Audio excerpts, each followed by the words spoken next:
I still remember that first breath on Morocco's Atlantic edge, salt wind and orange blossom, a promise of color.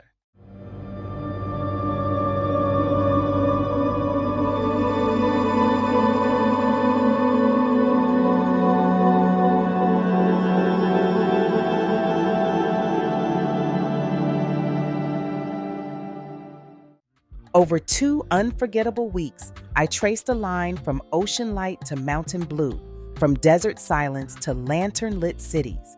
I didn't just move through places, I lived in them, slept behind carved cedar doors, ate under fig trees, and woke to rooftops where the call to prayer floated like mist.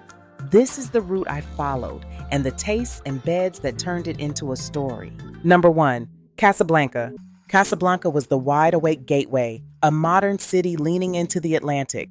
I walked the esplanade with waves pushing spray over the Corniche wall, then circled toward the Hassan II Mosque, where marble seems to hover over water.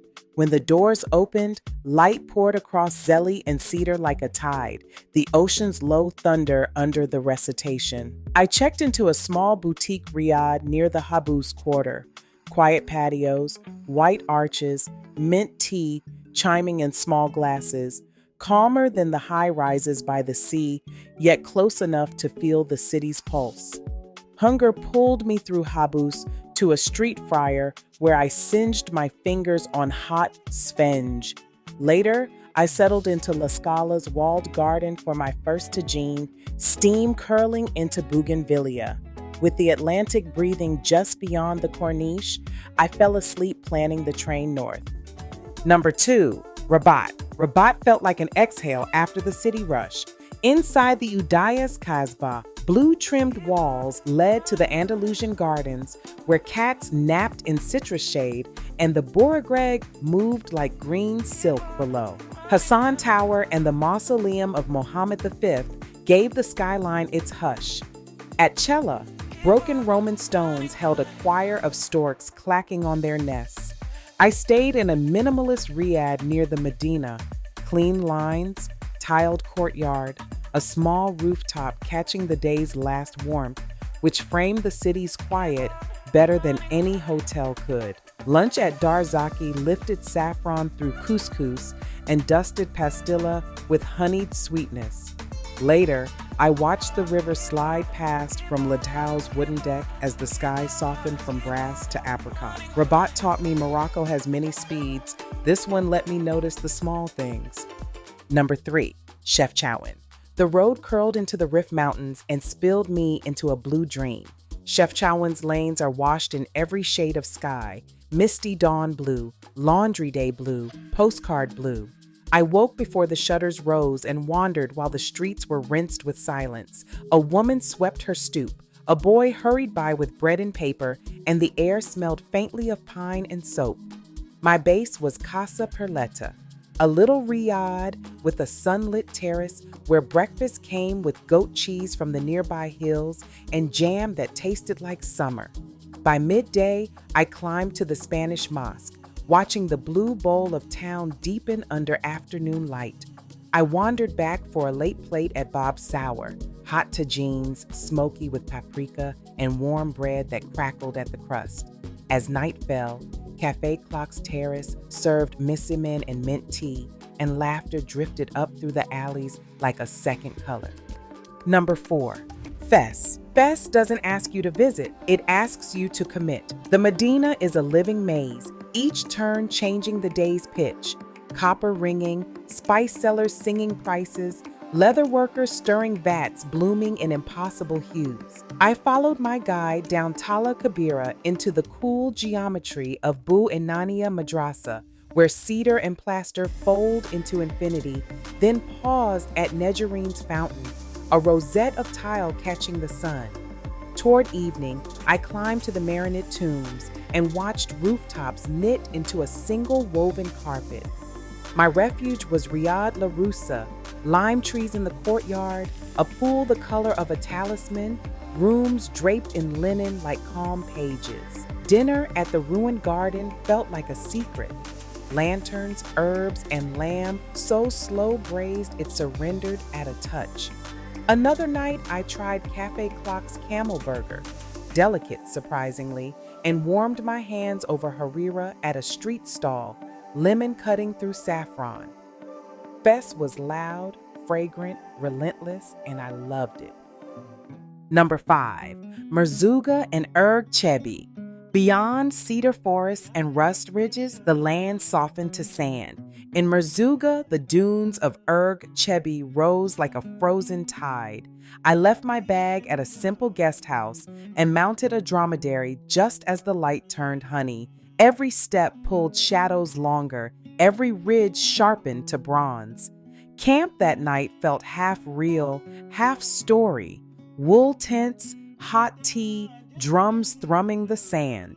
Dinner under constellations was saffron rice and vegetables sweet from the fire, followed by medfauna, the Berber pizza, bread split to release steam into the desert cold.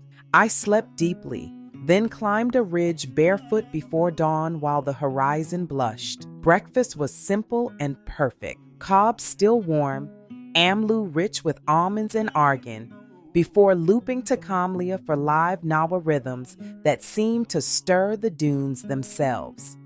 The desert gifted me a quiet I packed carefully for the road west. Number 6, Todra, Dades, Skoura, and Aït Benhaddou. The route toward the High Atlas reads like a litany: gorge, switchback, oasis, citadel. Todra Gorge cleaves the earth into coral walls that echo your footsteps. Water threads the shade while climbers stitch the cliffs with bright pins. Dades ripples with monkey fingers rock, hairpins tilting you toward a green ribbon of valley. I stayed at a stone auberge chez Pierre, where balconies sip the last light and dinner is a love letter to the valley. Herb-crusted trout, apricot-bright salads, tajines cooked long enough that prunes glaze into silk. In Skoura's palm oasis, kasbah amri dill hid behind a veil of date fronds. By late afternoon, I crossed the shallow river to Aït Benhaddou, the clay citadel glowing like a coal. My mud brick guest house stared straight into the Caesar.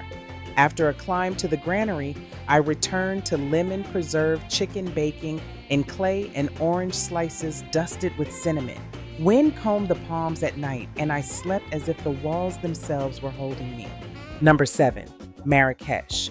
The Tizi and Tichka Pass set me down in Marrakech, and the city wrapped me in red. I ducked into Ben Youssef Madrasa, where stucco and cedar sing in quiet counterpoint, wandered Bahia Palace's painted ceilings, and stood in Kutubia's long shadow while motorbikes hummed by. In Gueli's, Jardine Majorel's cobalt felt like an oasis, the YSL Museum sleek beside it like a shadow. I stayed in the Medina at Riyad Yasmin, a courtyard pool as green as mint tea, palms brushing balconies, and at dusk, climbed to a rooftop to watch Jama El Fna light itself like a small galaxy. Dinner became a Medina progression. Basara slicked with olive oil and cumin from a corner stall, then citrus bright plates at Nomad, another night at Lamida for fire-kissed sardines and a salad of oranges and dates, mint tea at Café des Épices with the square pulsing below. The city was a feast for the eyes and everything else. Number 8, High Atlas. When the city heat tightened, I rode south to Imlil, the stone village below Mount Toubkal. The air tasted of snowmelt and thyme. I hiked toward Around on a path shared by mules and school kids, terraces stepping the valley into a green staircase. My lodge was a kasbah-style perch with rooms opening to walnut trees and a terrace that caught the last fire on the peaks. Dinner felt like family ritual. Clay-lidded tajines simmered with prunes and almonds until sweet and savory married. Cobs still warm. Amlu spooned far too generously on bread. Morning tea was sweet enough to make me grin, and an early walk stitched waterfalls, flat-roofed houses, and the faint bell of goats. I didn't need to summit Toubkal. The valley itself was the summit of the trip's quiet. Number 9. Essaouira. Back at the coast, Essaouira greeted me with gulls and guitar riffs. On the Scala de la Ville, the ocean tried forever to climb the ramparts. In the harbor, blue boats packed tight like candy. The Medina is airy, its lanes lined with galleries and inlaid thuya wood workshops. I stayed within the walls at Riad Baladin, white wood, trailing plants, a rooftop where breakfast arrived with gull cries and sun, and spent breezy afternoons letting the wind push me down the beach. One day, I gulped half the Atlantic during a beginner's kitesurf lesson. Another, I watched sunset wash the Bastion Tangerine while drums rose behind me. Meals swung from humble to refined. Lunch at the port grills where fish moved from boat to charcoal in minutes. Dinner at Triscala for playful plates and color. And on a splurge night, La Table by Madada, where coastal flavors dressed for evening.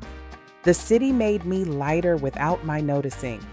Number 10, Agadir and Taghazout. I followed the shore farther south. Agadir sweeps along a bright crescent of sand with a promenade made for evening strolls, and Souk El had fragrant with saffron, olives, and honey. I rode up to the Kasbah hill for a view of the bay, then slid 30 minutes to Taghazout, a surf town where boards lean on every white wall. Days found an easy loop, dawn walk, a lesson at Panorama Beach, coffee with the board-toting crowd. Breakfast at Baba Cool became ritual, messamen stacks, eggs, fresh orange juice, followed by an hour of watching tidy lines of swell. When the wind came up, I retreated to Mouja Cafe, bowl in hand, sea flickering through glass. I slept at a laid-back surf lodge with rooftop yoga mats and salty laughter in the hallways. Friends booked a resort in Agadir and met me for sunset on the sand, the sky painting the bay in stripes. On a free morning, I ducked inland to Paradise Valley. Palms, honey-colored rock, jade pools, and remembered what summer feels like even in winter.